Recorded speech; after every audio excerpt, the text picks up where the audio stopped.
Quando eu digo que o Lula é um vulgar, eu estou dizendo que ele não está à altura do desafio brasileiro.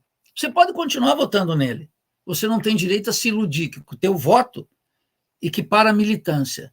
E que com a tua militância dentro, se você for um militante, naturalmente, dentro da jaula petista, você está se constituindo como uma força política capaz de enfrentar a direita e dar soberania para o país. Então, quando eu digo que o Lula é um vulgar, é que ele é um vulgar quando ele se encontra com o Macron e chama o Macron de meu amigo. É um vulgar quando ele vai lá numa visita para o Biden e faz uma aliança para o trabalho e aqui dentro revoga na prática a CLT. É um vulgar quando ele transfere para o STF conflitos que são inerentes ao governo brasileiro e ao Estado brasileiro.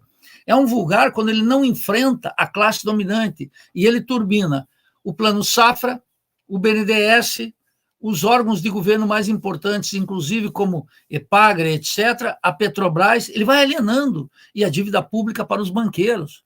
Quando ele apresenta um programa que é verdadeiramente uma catástrofe de industrialização, isso é uma vulgaridade. Me dê um ato de governo que poderia estar redimensionando o país.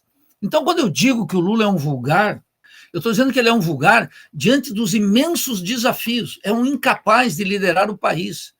E ele não é uma liderança popular. O Anderson mencionou aqui uma liderança popular. Não, o Lula não é um líder popular. O Lula é uma liderança eleitoral, e o eleitoral está descolado do popular há muito tempo no Brasil. As eleições não se constituem, como foram na época da ditadura e até num período de democratização, um mecanismo pelos quais os partidos organizavam o povo e davam consciência crítica à maioria. Se transformava, por exemplo, numa espécie de vanguarda da luta dentro da ordem e tensionando contra a ordem.